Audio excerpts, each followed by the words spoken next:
Hello everyone, I am Ifra, hope you are doing well. तो start करते हैं आज का टॉपिक। यहाँ पे लिखते हैं यूज़ ऑफ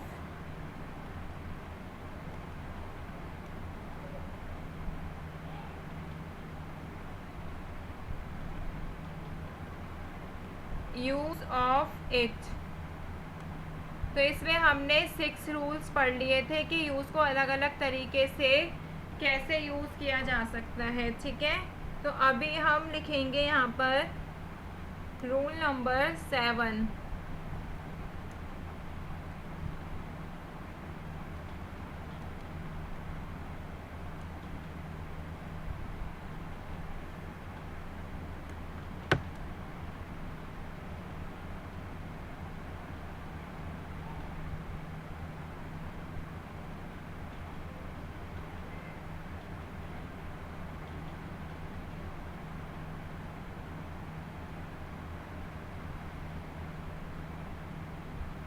कि रूल नंबर 7 में इट को हम कैसे यूज़ करते हैं। तो लिखते हैं इट इज़ यूज्ड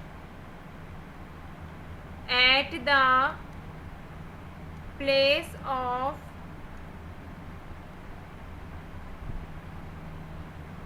gerund।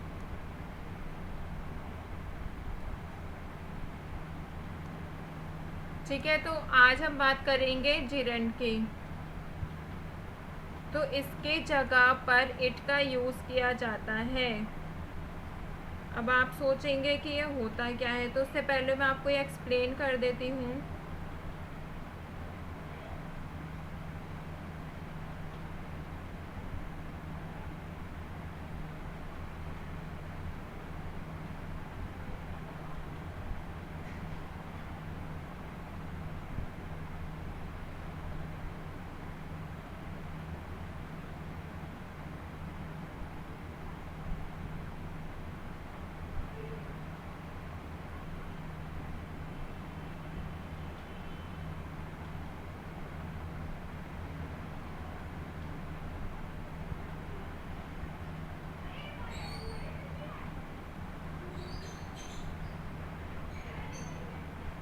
तो आप इजी वे में gerund को कैसे लिख सकते हैं, यहाँ पे लिखते हैं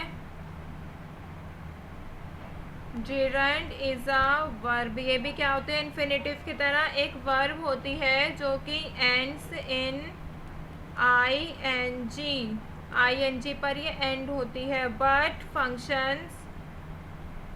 बट ये काम कैसे करती है, as a noun in a sentence में ये एज अ नाउन वर्क करती है। ठीक है, जैसे मैंने लिखा Ravi loves running around his block.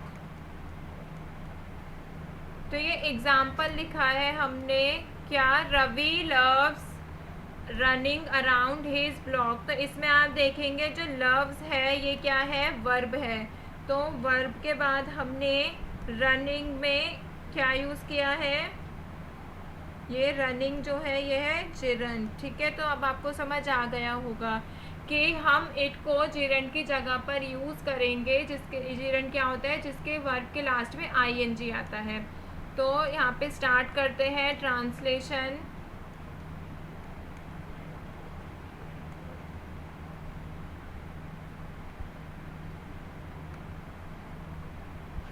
सबसे पहले लिखते हैं एग्जाम्पल 1, जैसे कि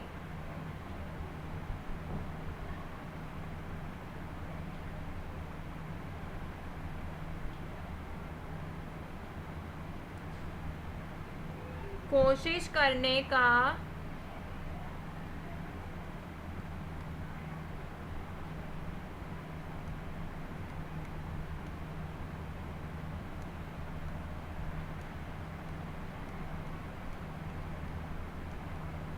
कोई फायदा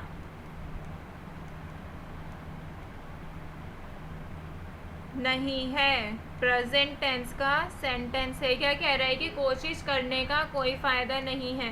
तो इसको ट्रांसलेट कैसे करेंगे? सबसे पहले इट लिखना होता है सेंटेंस में, फिर आ जाएगा प्रेजेंट है और कैसा है? सिंगुलर। तो it is no use of trying. देखिए हमने क्या लगाया है? वर्ब, फिर वर्ब के बाद आईएनजी लगाया, ट्राई के बाद आईएनजी लगाया है। तो क्या कह रहे हैं? It is no use of trying, कोशिश करने का कोई फायदा नहीं है। यहाँ पर लेते हैं सेकंड एग्जाम्पल।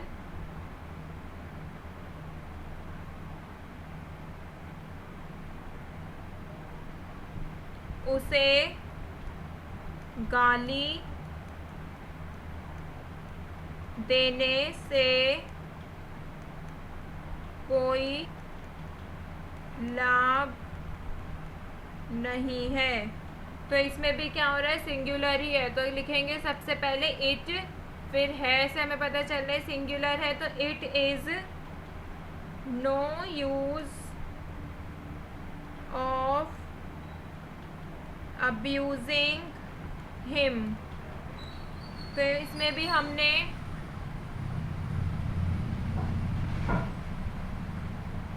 इसमें भी हमने वर्ब की फर्स्ट फॉर्म के साथ आईएनजी लगाया है। ठीक है, ऐसे ही थर्ड एग्जांपल देखते हैं। यहाँ पर आगरा जाने का कोई फायदा नहीं है। तो ये भी ऐसे ही बनेगा sentence, it is no use या फिर no benefit of going to Agra. तो ये सारे सेंटेंसेस इसमें ऐसे ही रहते हैं जब भी हम इट को जिरेंट की जगह पर यूज करते हैं। ठीक है, तो अभी हमने ये रूल नंबर 7 भी देखा है, तो आगे बढ़ते हैं, लिखते हैं rule number 8।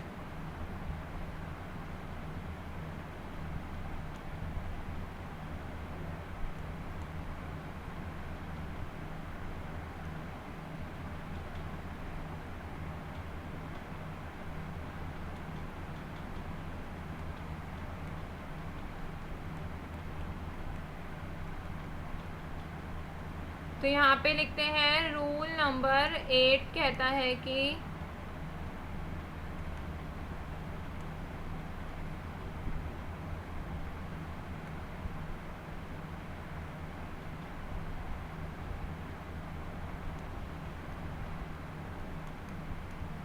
it is used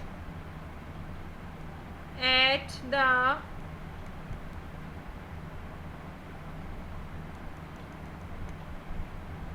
it is used instead of clause। तो इट का यूज किसकी जगह पर होता है? क्लॉज के बदले में हम इट का यूज करते हैं। ठीक है, तो इट का यूज क्लॉज के सब्जेक्ट के रूप में करेंगे। तो एग्जाम्पल्स लिखते हैं, यहाँ पे लिखते हैं ट्रांसलेशन।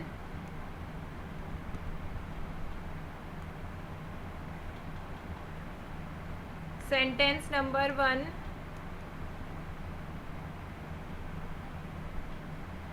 जैसे कि लिख सकते हैं, कहा जाता है कि वह एक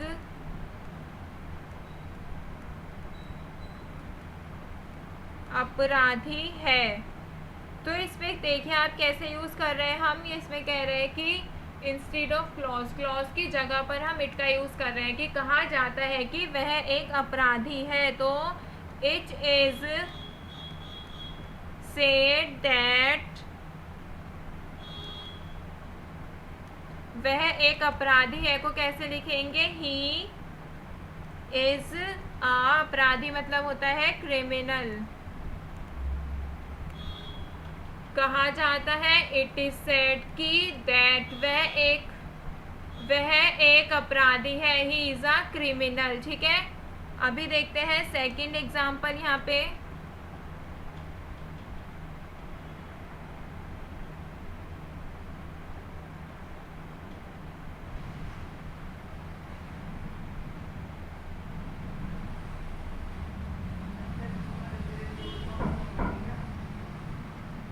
कहा जाता है कि राम बहादुर है। तो इसमें भी क्या हो रहा है, इट का यूज क्लॉज की जगह पर किया जा रहा है, उसके बदले में किया जा रहा है। तो लिखेंगे it is said that Ram is brave, फिर आ जाएगा फुल स्टॉप। ठीक है, तो इसके बदले हो गया यहाँ तक। फिर की मतलब हो गया दैट राम बहादुर है, राम इज ब्रेव। ऐसे ही लेते हैं यहाँ पर थर्ड एग्जाम्पल लास्ट, जैसे कि कहा जाता है कि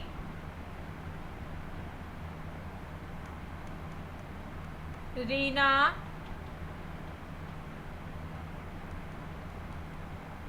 चालाक है। तो इसको कैसे ट्रांसलेट करेंगे, कहा जाता है को अब आपको समझ आ गया। इट इज सेड, की के बदले आ जाएगा दैट, फिर क्या सेंटेंस है आगे, रीना चालाक है। तो इसको कैसे ट्रांसलेट करेंगे, रीना इज क्लेवर, चालाक को क्या बोलते हैं, क्लेवर। ठीक है, तो Reena is clever, it is said that Reena is clever. तो यहाँ पे हमने रूल नंबर 7 और 8 पढ़ा है, एक बार रिवाइज करते हैं। रूल नंबर 7 कहता है कि इट को हम जेरेंट की जगह पर यूज़ करते हैं, मतलब उसके बदले में यूज़ किया गया है इट को। तो जेरेंट क्या होता है, जिस वर्ब के लास्ट में आईएनजी होता है वो नाउन की तरह फंक्शन करती है, नाउन की तरह काम करती है सेंटेंस में।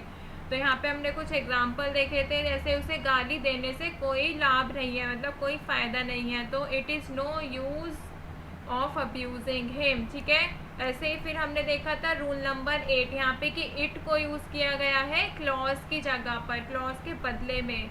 तो यहाँ पे कहा जाता है इट इज सेड, फिर आया यहाँ पे दैट का यूज़ हुआ है, देखिए यहाँ पे भी दैट का यूज़ हुआ है, सेकंड में भी और थर्ड में भी दैट का यूज़ हुआ है, क्योंकि दैट के बाद ही हमने अपना मेन सेंटेंस स्टार्ट किया है कि सेंटेंस में वो कहना क्या चाहता है। तो यहाँ पे हमने रूल 7 और 8 कंप्लीट कर लिए हैं, टॉपिक होता है कंप्लीट। मिलते हैं नेक्स्ट वीडियो में, stay tuned and thank you.